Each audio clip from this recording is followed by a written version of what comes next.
Class में मैंने collision बहुत मेन टॉपिक है, इसलिए उसकी वीडियो मिस मत करना। जिसकी क्लास छूट गई है वो देख लेगा लास्ट क्लास मेरा। आज की क्लास का टॉपिक है भैया वर्टिकल सर्कल। ठीक है, चैप्टर नंबर 5 का आखिरी टॉपिक है वर्टिकल सर्कल। पूरा नहीं कराया, वो तो थोड़ा सा बताया था वर्टिकल सर्कल। ठीक है, वर्टिकल सर्कल का मतलब होता है कि आप किसी भी धागे से कोई भी चीज बांध लो और उसको ऐसा वर्टिकली घुमाओ, हॉरिजॉन्टली नहीं, वर्टिकली घुमाओ तो उससे कहते हैं वर्टिकल सर्कल। ठीक है, इस तरीके से।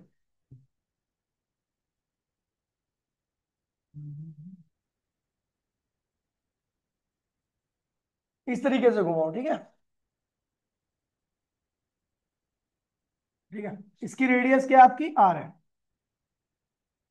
ठीक है, तो इसे कहते हैं वर्टिकल सर्कल। जैसे बना हुआ है ना उसी तरीके से आपको घुमाना है वाई के लोग। ठीक है, अच्छा मैं जब किसी चीज को घुमाता हूं या आपने देखा होगा ऐसे वर्टिकली घुमाते हुए करके, है ना, तो ये क्या होता है, सबसे ज्यादा गिरता कहाँ पे है, ऊपर से गिर जाता है और कहीं भी नहीं गिरता। अगर यहां से घूम जाए ना, यहां पर घूम जाए टॉप पॉइंट पर, तो ये पूरी जगह पे घूमेगा। और अगर यहाँ पे नहीं घूम पाता है, सबसे ज्यादा गिरने की पॉसिबिलिटी क्या होती है, यहां पर होती है। ठीक है, इस पॉइंट पर, हाईएस्ट पॉइंट पर सबसे ज्यादा गिरने की पॉसिबिलिटी क्या होती है, हाईएस्ट पॉइंट पर होती है, इस वाले पॉइंट पर। इसे हाईएस्ट पॉइंट कहते हैं। और जो पार्टिकल होता है वो सबसे ज्यादा यहीं से गिर सकता है। ठीक है, अगर वो यहां पे घूम जाएगा हाईएस्ट पॉइंट पर, तो वो पूरे सर्कल कंप्लीट ही कर लेगा।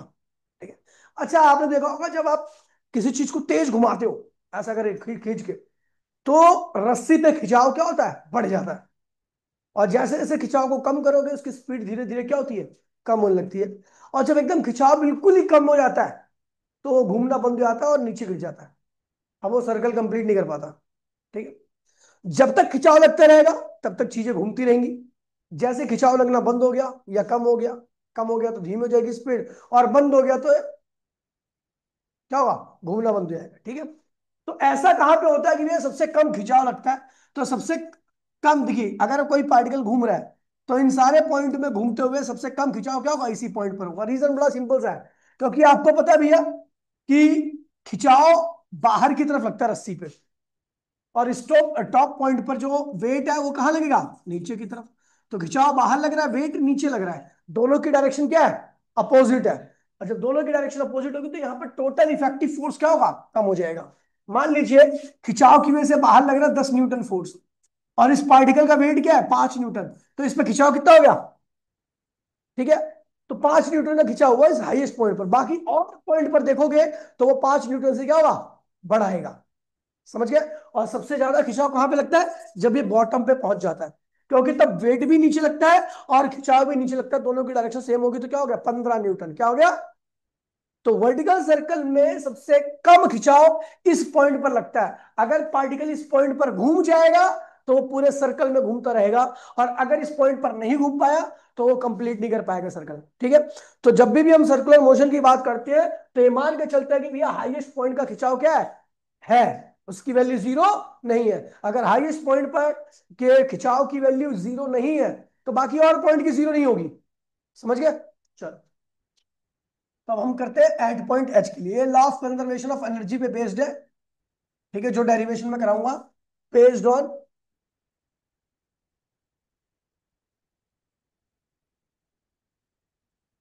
Based on law of conservation of, S I U N होता है ना कंजर्वेशन में, या टी आई यू एन होता है।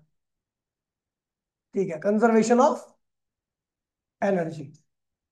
Law of conservation of energy क्या कहता है कि काइनेटिक प्लस पोटेंशियल का सम हमेशा क्या आता है, कांस्टेंट रहता है। ये बता रखा है मैंने। ठीक है, अब कोई पार्टिकल वर्टिकल सर्कल परफॉर्म कर रहा है। ठीक है, ये उसका सेंटर है, और जिस सर्कल में घूम रहा है उसकी रेडियस क्या, आर है।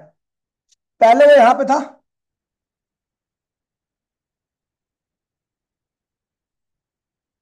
पहले वो यहां पे था, इसे कहते हैं बॉटम पॉइंट। क्या कहते हैं इसे, फिर वो कहां चला गया, हाईएस्ट पॉइंट पे। ठीक है, और ये क्या है, मिड पॉइंट है। क्या है ये, मिड पॉइंट। तो ये बॉटम पॉइंट है, बॉटम मतलब जमीन के पास में पॉइंट, जमीन पे एकदम। ठीक है। ये मिड पॉइंट है घूमते हुए, और एक है हाईएस्ट पॉइंट है। ठीक है। जो पार्टिकल घूम रहा है उसको मैं बना देता हूं,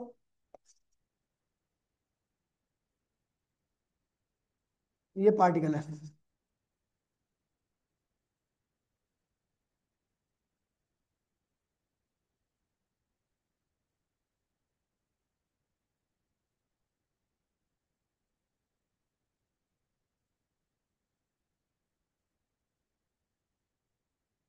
ठीक।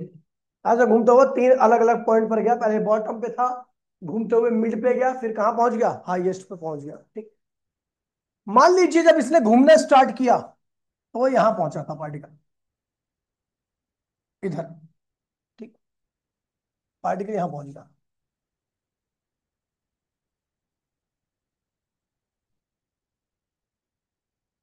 अब जब पार्टिकल यहां पहुंचा, पहले ही आता फिर अब क्या है। ठीक है।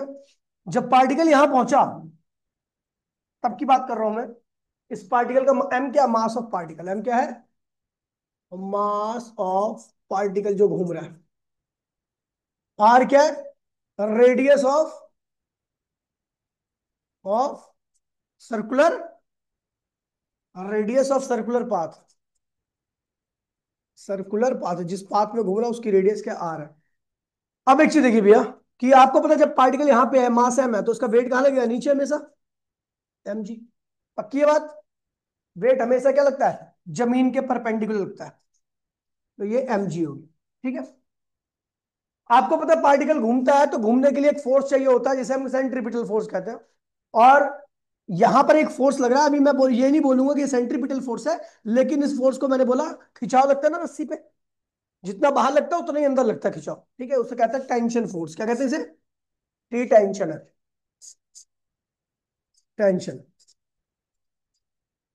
टेंशन है, ये स्ट्रिंग के अंदर जो टेंशन है ये है। ठीक है। अच्छा,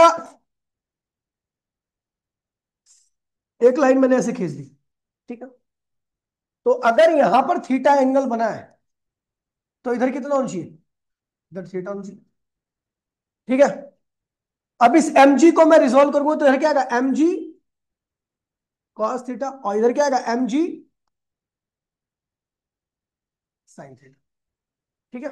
ये हो गया। अब एक चीज देखिए, मैं देख रहा हूं कि इस लाइन में दो फोर्स लग रहे हैं, एक लग रहा है टी और एक लग रहा है mg cos थीटा। ठीक है। अब अगर ये दोनों बराबर होंगे तो टोटल फोर्स क्या होगा इस लाइन में, जीरो। अब जीरो जाएगा फोर्स तो सेंट्रीपिटल फोर्स आएगा नहीं, क्योंकि सेंट्रीपिटल वो फोर्स होता है जो सेंटर की तरफ लगता है, जिसकी वजह से सर्कुलर मोशन क्या होती है, पॉसिबल हो पाती है। तो एक बात ये ध्यान रखना कि अगर सर्कुलर मोशन हो रही है तो टी हमेशा इस वाले कंपोनेंट से क्या होना चाहिए, ज्यादा होना चाहिए। तभी क्या होगा, इन दोनों का जो रिजल्ट होगा वो कहां जाएगा, सेंटर की तरफ। और वही रिजल्ट क्या प्रोवाइड करेगा, सेंट्रीपिटल फोर्स। और उसी सेंट्रीपिटल फोर्स की वजह से पार्टिकल अपने पाथ में रह पाएगा। ठीक है। तो ये ध्यान रखना, in circular motion, in in circular motion, circular motion, T should be greater than M G cos theta, ये ज्यादा होना चाहिए। नहीं तो टी माइनस एम जी करोगे तो उसका रिजल्ट सेंटर की तरफ नहीं जाएगा। दोनों बराबर हो गए तो भी नेट फोर्स जीरो आएगा, सेंट्रीपिटल फोर्स जीरो, तो सर्कुलर मोशन नहीं हो सकती। एम जी ज्यादा होगा, टी कम होगा, तो सेंट्रीपिटल फोर्स आएगा ही नहीं। यानी हमें पता है सर्कुलर मोशन हो रही है तो सेंट्रीपिटल फोर्स होगा ही होगा। और सेंट्रीपिटल फोर्स जब भी आ सकता है जब टी की वैल्यू एम जी से क्या होगी, कॉस थीटा ज्यादा होगी। सो सेंट्रीपिटल फोर्स की वैल्यू कितनी होगी यहां पर, T minus M G cos theta. समझ गए, नहीं समझ गए, M G cos theta. Centripetal force का फॉर्मूला क्या होता है, मास ऑफ पार्टिकल, वेलोसिटी का स्क्वायर अपॉन में आर, बराबर में क्या होगा, T minus M G cos theta. तो यहां से मैं टी की वैल्यू निकाल रहा हूं, तो टी क्या होगा, एम वी स्क्वायर अपॉन में R plus M G cos theta. बहुत इंपॉर्टेंट है अभी रिलेशन, क्योंकि इसका इस्तेमाल हम हर जगह पे करने वाले हैं। ठीक है। थीटा क्या है, तो it is the angle in between this radius और एनी रेडियस, ये भी रेडियस ये भी रेडियस, जब इस रेडियस को लूंगा तो थीटा एंगल क्या होगा थीटा, जब ये रेडियस लूंगा तो इसके एंगल कितना होगा 90, जब ये रेडियस लूंगा तो एंगल कितना हो जाएगा 180। समझ गया ऐसा। थीटा दो रेडियस के बीच का एंगल है, एक तो बॉटम वाली दूसरी कोई सी भी हो सकती है। ठीक है, एक ही हो गया। ठीक है, ये इक्वेशन बना दी मैंने। अब आपको पता है भैया, अच्छा पार्टिकल ऐसे घूम रहा है तो उसकी वेलोसिटी क्या होगी, टेंजेंशियल होगी इधर की तरफ। ठीक है, वी वेलोसिटी है पार्टिकल की, जो वेलोसिटी यूज की है ना ये, वो we.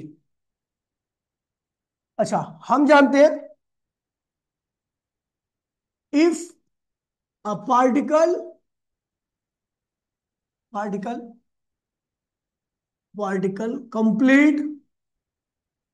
Complete a cycle of circle, एक पार्टिकल अगर कंप्लीट करता है सर्कल की एक साइकिल को, तो पॉसिबिलिटी क्या हो सकती है कि हाईएस्ट पॉइंट का टेंशन क्या होना चाहिए, क्योंकि अगर यहां पे टेंशन होगा तो बाकी हर पॉइंट पर क्या होगा, होगा ही होगा। क्योंकि सबसे कम टेंशन कहां पे होता है, हाईएस्ट पॉइंट पर। अगर यहां पर टेंशन है तो बाकी हर पॉइंट पर क्या होगा, टेंशन होगा ही होगा। और अगर टेंशन होगा, टी की वैल्यू होगी, तो जाहिर सी बात है भैया क्या होगा, सेंट्रीपिटल फोर्स आएगा। आपको बताया ना भैया, टी होना चाहिए, नहीं तो नहीं घूम पाएगा। समझ गए। तो मैंने कहा भैया एक कंप्लीट साइकिल के लिए T should be greater than equals to zero. देखिए भैया मैं ग्रेटर देन इक्वल्स टू क्यों कर रहा हूं, ग्रेटर एक दो तीन चार कुछ भी हो सकता है, इनफाइनाइट वैल्यू हो सकती है। लेकिन इनफाइनाइट वैल्यू के लिए हम इनइक्वालिटी के लिए कैलकुलेशन नहीं कर पाते, हमें एक सर्टेन आंसर चाहिए होता है। तो इसलिए मैंने कहा कि भैया टी की वैल्यू जीरो या उससे ज्यादा होनी चाहिए, तभी आपका पार्टिकल क्या करेगा, सर्कल में घूम पाएगा। ठीक है। हाँ? तो 0.0001 होगी फिर भी घूम जाएगा ना, तो जीरो के अप्रॉक्सी है ना, ये मैं बोल रहा हूँ। हम मिनिमम फिजिक्स में कैलकुलेशन हमेशा मिनिमम लेकर ही चलते हैं, मैक्सिमम तो बहुत सारे आंसर आ सकते हैं। तो आपको इतना ध्यान रखना कि अगर पार्टिकल सर्कल में घूम रहा है तो हाईएस्ट पॉइंट का टेंशन क्या होना चाहिए, जीरो से ज्यादा या उसके बराबर। कैलकुलेशन के लिए आप यूज करोगे, मैं हर बार बराबर ही लूंगा, समझ जाना। ठीक है, तो ये हाईएस्ट पॉइंट की बात कर रहा हूं। तो ये एच पॉइंट का टेंशन क्या होना चाहिए, जीरो से ज्यादा होना चाहिए, इससे ध्यान रखना। यदि आपको ये नहीं याद है तो आप पूरी डेरिवेशन को कुछ नहीं कर पाओगे, इसके बगैर डेरिवेशन नहीं हो सकती, मैं लिख के दे रहा हूं। क्योंकि आप देखना कैसे, क्योंकि यही बेस है। चलो, हमें पता लग गया टेंशन एट हाईएस्ट पॉइंट क्या होना चाहिए, जीरो से ज्यादा होना चाहिए। ठीक है, तो अगर किसी पार्टिकल को घूमते रहना है सर्कुलर पाथ में, तो उसकी जो वेलोसिटी होनी चाहिए, हाई टेंशन क्या होनी चाहिए हाईएस्ट पॉइंट का, हाईएस्ट पॉइंट का tension T should be greater than equals to zero. यहां एक चीज में लगी। अब मैं निकाल रहा हूं वेलोसिटी। ठीक है, एंड हम जानते भैया वी नो, हमने एक रिलेशन निकाला है, टी इज इक्वल्स टू में एम वी स्क्वायर अपॉन में R plus M G cos theta. 4h, अब मैं 4h की बात कर रहा हूं, एच पॉइंट की। अगर मैं एच पॉइंट की बात करूं, ध्यान दीजिए भैया, तो एच पॉइंट का टेंशन क्या होगा, जीरो, क्योंकि जीरो के लिए कैलकुलेशन होगी, ग्रेटर के लिए कैलकुलेशन नहीं हो सकती। ग्रेटर के लिए कैलकुलेशन, इसलिए मैंने टी की वैल्यू क्या ली है, जीरो ली है। समझ गया। M velocity at highest point का स्क्वायर बोलो हाँ, अपॉन में radius circular path plus M G cos, angle कितना लूं भैया कोई बताया मुझे, हाईएस्ट पॉइंट पे हूं मैं, तो हमें बॉटम से एंगल लेना, बॉटम वाली रेडियस से एंगल लेना, तो कितना एंगल होगा 180 डिग्री। क्या होगा, 180 डिग्री होता है कॉस, 180 डिग्री होता है -1, क्या होता है, तो भैया ये हो जाएगा आपका जीरो बराबर में M V H square upon में आर माइनस एम जी। इसको पल्ली साइड में ले आओ तो क्या होगा, M V H square upon में आर बराबर में क्या होगा, एम जी। एम से एम क्या हुआ, कैंसिल हो गया, तो वेलोसिटी एट हाईएस्ट पॉइंट का स्क्वायर इक्वल्स में क्या होगा, जी आर, और वेलोसिटी एट हाईएस्ट पॉइंट क्या होगा, रूट जी आर। अच्छा, ये कौन सा टेंशन होगा, ये कौन सा वेलोसिटी होगी हाईएस्ट पॉइंट की, ये मिनिमम वेलोसिटी है क्या ये, क्यों, क्योंकि मैंने मिनिमम टेंशन ले रखा है। इससे ज्यादा वेलोसिटी होगी फिर भी होएगा, लेकिन कम से कम पार्टिकल को घूमने के लिए इतनी वेलोसिटी होनी चाहिए, कहां पर, हाईएस्ट पॉइंट पर। तो भैया टेंशन इतना होना चाहिए और वेलोसिटी मिनिमम कितनी होनी चाहिए, under root G R. Highest point पर अगर पार्टिकल घूम रहा है तो velocity of highest point should be greater than equals to under root G R. और आप इसे यहां पे लिखते हो velocity at highest point should be greater than equals to under root G R. कम नहीं होनी चाहिए, ज्यादा या बराबर। ठीक है भैया। और आपको फॉर्मूला हमेशा जी आर ही यूज करना हाईएस्ट पॉइंट के लिए। क्यों? क्योंकि ज्यादा तो कुछ भी हो सकता है ना। चलो अब आते भैया। हो गया, समझ गया। अब आता हूं एट पॉइंट बी। बी मतलब बॉटम पॉइंट, बी मतलब। तो भैया बॉटम पॉइंट के लिए आ जाते हैं और करते हैं कैलकुलेशन। ठीक है। अब देखिए बॉटम पॉइंट का जो आपको पता ही है, according to according to law of conservation of mechanical energy, क्या कहता है भैया? Total energy at highest point बराबर में total energy at bottom point. यही है भैया। हाईएस्ट की एनर्जी और बॉटम की एनर्जी दोनों क्या होगी भैया? बराबर होगी। टोटल एनर्जी क्या होती है हाईएस्ट की? Kinetic highest, potential highest, kinetic highest, potential highest, kinetic bottom, potential bottom. समझ गया? चलो। पोटेंशियल एनर्जी आती है ड्यू टू हाइट, काइनेटिक आती है ड्यू टू वेलोसिटी। चलो आप देखिए, ये क्या होगा? Half M V H square, velocity at highest point. और पोटेंशियल क्या होगी? M G height of H point बराबर में half M V B square plus M G H B. ठीक है भैया। चलो अगर मैं सारी वैल्यूज को डालूं तो half M V H square की वैल्यू मैंने क्या निकाली भैया? G R. हम जानते हैं भैया जी आर होता है। ठीक है। M G. देखिए एच पॉइंट की हाइट क्या है जमीन से? तो ये क्या है? आर। और ये क्या है? तो एच पॉइंट की हाइट कितनी हो जाएगी? 2 R. Half mass velocity at point B का स्क्वायर। और आपको बता दो भैया जो बी पॉइंट है वो जमीन पर है, इसलिए हाइट क्या होगी इसकी? 0 होगी। क्या होगी? ठीक है भैया। तो इसे इसे देखोगे तो ये क्या होगा? एम जी आर अपॉन में 2। और ये क्या होगा? 2 mg r। और ये हो जाएगा आपका half M P B square. और ये पूरी क्या होगी? 0 होगी, है ना। ठीक है। अगर इसको आप सॉल्व करोगे तो क्या होगा? 5 mg r अपॉन में 2। और ये क्या होगा? Half M V B square. Half से हाफ क्या हुआ? कैंसिल। मास से मास क्या हुआ? कैंसिल। तो वेलोसिटी एट पॉइंट बी का स्क्वायर की वैल्यू क्या रही है? 5 g r।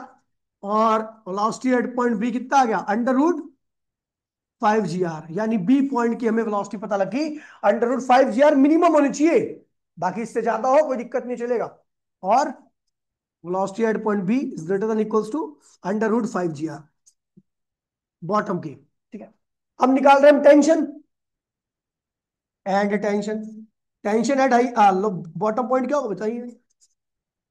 क्या है टेंशन का? बोलो mass velocity at point B का स्क्वायर अपॉन में radius plus M G cos theta. तो भैया अगर मैं वैल्यूज डालूं तो क्या होगा? M velocity at point B square की वैल्यू क्या रखी है? 5 g r अपॉन में आर प्लस एम जी। और देखिए भैया अगर मैं बॉटम की बात करूं तो पार्टिकल एक बार घूम करके वापसी आ गया। तो एंगल या तो 0 डिग्री यूज करो या 360 डिग्री यूज करो, बात बात सेम रहेगी। तो दोनों की वैल्यू क्या आती है? 1 ही आती है। तो ये क्या होगा? cos 0। जब आप यहां से आर कैंसिल करोगे तो यहाँ पे क्या होगा? 5 mg। और यहाँ पे क्या बचेगा? mg। तो ये हो जाएगा आपका 6 mg। तो पता लग गया भैया बॉटम की बात करूं तो मिनिमम वेलोसिटी बॉटम में क्या होनी चाहिए? Under root 5 g r। और मिनिमम टेंशन बॉटम में क्या होनी चाहिए? 6 mg। देखो बॉटम में मैंने बताया सबसे ज्यादा होता है। चलो अब बात करते हैं भैया मिड पॉइंट की। कहां पे आ रहे हैं? तो at point M.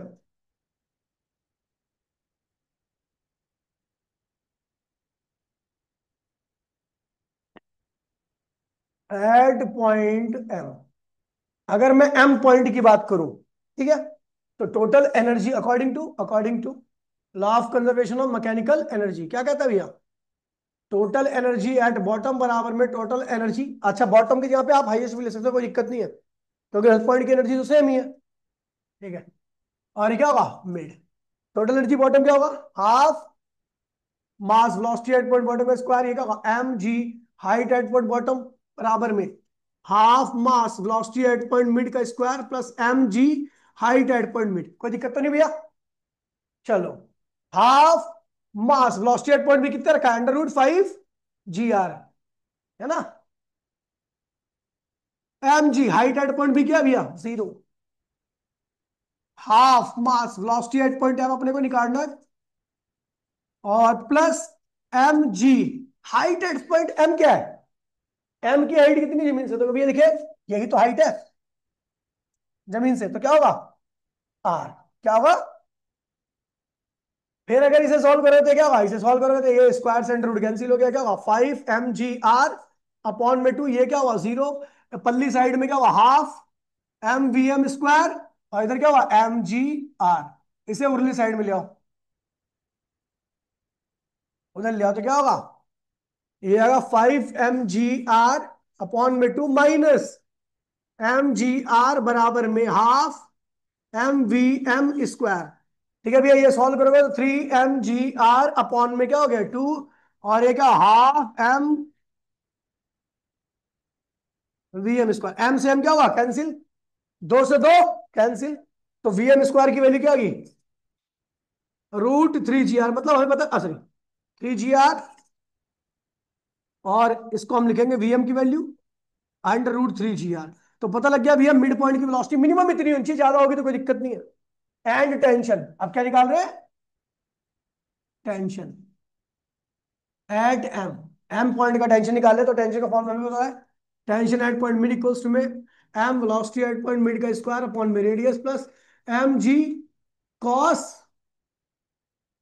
Cos theta of M, theta of M मतलब थीटा एम पर कितना थीटा बना है, ठीक है। तो ये जाएगा एम वी एम स्क्वायर की वैल्यू क्या रखी है 3 gr, क्या होगा 3 gr अपॉन में आर प्लस एम जी, और कॉस क्या होगा 90, 90 बन रहा है, ये क्या हो गया जीरो, तो आर से आर कैंसिल हो गया, tension at point mid point minimum कितना होना चाहिए 3 mg, और इसको लिखते हो कि tension at point mid is greater than equals to 3 mg, velocity at point mid क्या होनी चाहिए greater than equals to √3 gr। ये है भैया वर्टिकल सर्कल के सारे केस, ठीक है भैया। कोलिजन कर लिया। अच्छा कोलिजन में आपको एक और आता है इलास्टिक कोलिजन, इलास्टिक कोलिजन, इसकी आने की संभावना बहुत ना के बराबर होती है, इसलिए मैं नहीं करा रहा क्योंकि फालतू की चीज आपके लिए। मेन सबसे ज्यादा कोलिजन वही है आपका, वन डायमेंशन कोलिजन इलास्टिक, और बाकी one dimension collision, two dimension collision elastic या इन इलास्टिक कोलिजन ये नहीं आते, फिर भी मैं आपको करा दे रहा हूँ, ठीक है। Two dimension, one dimension collision of inelastic collision, ठीक है। 2D वाला इंपॉर्टेंट नहीं है, 1D वाला इन इलास्टिक कोलिजन थोड़ा सा इंपॉर्टेंट है, पहले एक बार आप देख लीजिए, इसको रिवाइज कर लीजिए क्योंकि ये काफी इंपॉर्टेंट टॉपिक है। मैं सोच, देखिए परफेक्टली इलास्टिक कोलिजन इन 1D पढ़ रहे हैं, ठीक है भैया, वन डायमेंशन कोलिजन है ये, ठीक है। टू डायमेंशन कोलिजन ना के बराबर आता है, फिर भी लास्ट में आपको क्वेश्चन के पेपर से 1-2 दिन पहले मैं बता दूंगा, कोई दिक्कत नहीं, उसमें आएगा ही नहीं, मैं 100% लिख के दे रहा हूँ, कभी नहीं आया, ठीक है। परफेक्टली इनलास्टिक कोलिजन, ठीक है भैया, ऐसा कोलिजन जिसमें एनर्जी लॉस होती है, ऐसा कोलिजन, हमने इलास्टिक कोलिजन पढ़ा था, मोमेंटम फिक्स रहता है, काइनेटिक एनर्जी भी क्या होती है, जो पहले होती है कोलिजन से पहले, वही कोलिजन के बाद भी होती है, लेकिन यहां पर मोमेंटम हर जगह पे कांस्टेंट ही रहता है, मोमेंटम की वैल्यू जो होती है टोटल मोमेंटम सिस्टम का हमेशा क्या होगा कांस्टेंट ही रहेगा, लेकिन काइनेटिक एनर्जी कांस्टेंट नहीं रहती, जहां काइनेटिक एनर्जी बदलती है, जहां काइनेटिक एनर्जी में लॉस होता है, तो वही क्या होता है इन इलास्टिक बन जाता है, क्या बन जाता है इन इलास्टिक कोलिजन। तो यहां पर लिखा हुआ है when the two body collide, ठीक है, कोलाइड करती है, भिड़ती है, ठीक है, और उसके बाद एक साथ चिपक करके आगे की तरफ एक सिंगल बॉडी की तरफ मूव करती है कॉमन वेलोसिटी से, कॉमन वेलोसिटी मतलब दोनों की वेलोसिटी क्या होती है सेम हो जाती है, एक बॉडी, दो बॉडी चल रही है, टक्कर हुई, टक्कर के बाद दोनों चिपक गई, चिपक के आने के बाद क्या है भैया सेम वेलोसिटी से आगे बढ़ जाए, ठीक है भैया। तो इस तरह के कोलिजन को हम क्या कहते हैं भैया परफेक्टली इन इलास्टिक कोलिजन कहते हैं। आपका एक मास दे रखा है m1 जिसकी इनिशियल वेलोसिटी क्या है, क्या है u1 है, और एक मास क्या है m2 जो कि क्या है रेस्ट में है, क्या है, तो इसकी वेलोसिटी क्या होगी जीरो होगी, यहाँ पे लिख देता हूं मैं, ठीक है, u2 इसकी वेलोसिटी क्या होगी जीरो होगी। उसके बाद बड़ी वाली बॉडी आई, मतलब एक ट्रक है, ये साइकिल है, ट्रक ने साइकिल को टक्कर मारी, उसके बाद दोनों क्या हो कोलिजन के बाद एक कॉमन वेलोसिटी से चलने लगी, ये क्या है आपकी कॉमन वेलोसिटी, मतलब दोनों की सेम वेलोसिटी जो होती है उसे कॉमन वेलोसिटी। अच्छा इस केस में टोटल मास क्या हो गया पूरे सिस्टम का, अब एक सिस्टम बन गया तो कुल मास क्या हो गया m1 प्लस m2। अच्छा law of conservation of linear momentum लगाता हूं तो कोलिजन से पहले का मोमेंटम बराबर में कोलिजन के बाद का मोमेंटम, कोलिजन से पहले का मोमेंटम क्या है इसका क्या होगा m1 u1, इसका मोमेंटम क्या होगा m2 ये क्या है, जीरो, तो वो तो जीरो ही हो जाना अपने को, ठीक है। फिर इसका कुल मोमेंटम क्या होगा, कुल मास कितना होगा सिस्टम का, m1 + m2, और वेलोसिटी कितनी होगी इसकी कॉमन, v। तो भैया इससे करते हो ये कॉमन वेलोसिटी निकालने का फॉर्मूला, ये आपको देखिए कई सारे ऐसे क्वेश्चंस होते हैं जहां पर law of conservation of momentum से आप इस वेलोसिटी को कैलकुलेट करते हो। आप ट्वेल्थ में भी जाओगे तो वहां पर आपको एक इम्पैक्ट पैरामीटर नाम की चीज मिलेगी, वहां पर भी इसका बहुत इस्तेमाल किया गया, बहुत क्वेश्चनों में होता है। अभी पहली बार आप समझ लो इस तरीके से वेलोसिटी हम law of conservation of momentum करके निकालते हैं, ठीक है। तो हमने कॉमन वेलोसिटी निकाल दी सिस्टम की, ठीक है। चलो अभी आगे क्या करना है अपने को,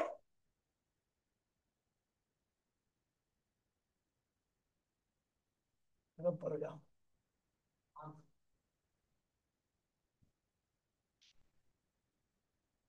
ठीक है। उसके बाद क्या हुआ हमें पता भी है, कैसे कोलिजन है ये, इन इलास्टिक कोलिजन है। तो इन इलास्टिक कोलिजन में काइनेटिक एनर्जी हमेशा क्या होती है, कम हो जाती है, क्या होती है। तो टक्कर से पहले की काइनेटिक क्या थी भैया, अगर मुझे चेंज, टक्कर से पहले की काइनेटिक क्या होगी, ज्यादा, और टक्कर के बाद की काइनेटिक क्या होगी, अच्छा गई कहा एनर्जी। तो जब टक्कर हुई थी तो आवाज भी निकली होगी, साउंड है ना, लाइट भी निकली होगी, हीट भी निकली होगी, साउंड भी निकला होगा, तो उनकी फॉर्म में क्या हुआ, उस एनर्जी का लॉस हो गया, ठीक है। तो ये लिखा हुआ है the loss of kinetic energy due to collision, ये हमेशा हम इन इलास्टिक कोलिजन में निकालते हैं लॉस।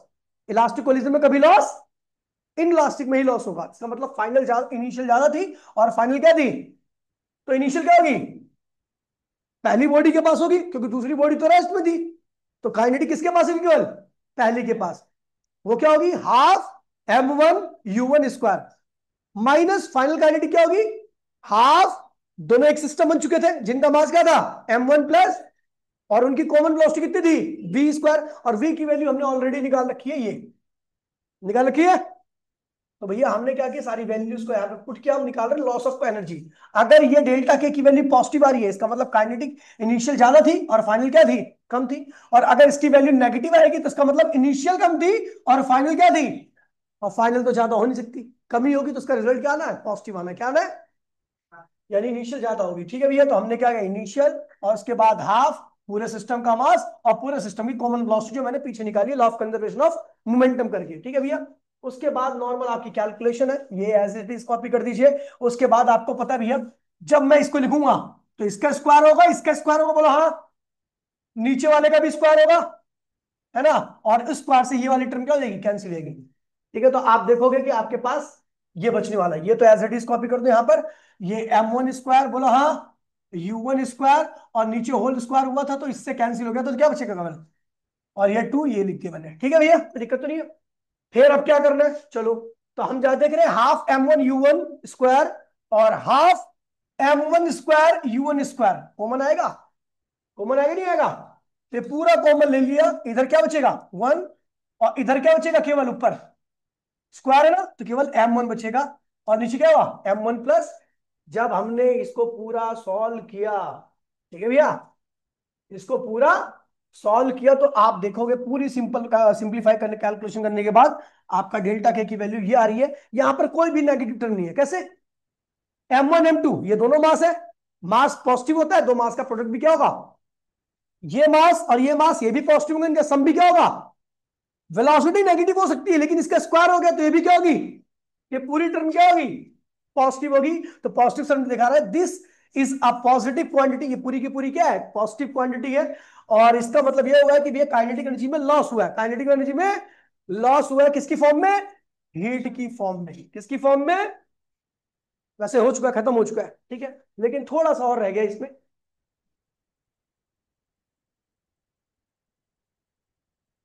ये, अब ये तो हो गया, श्री रामचंद्र बोले, ना ये वाला,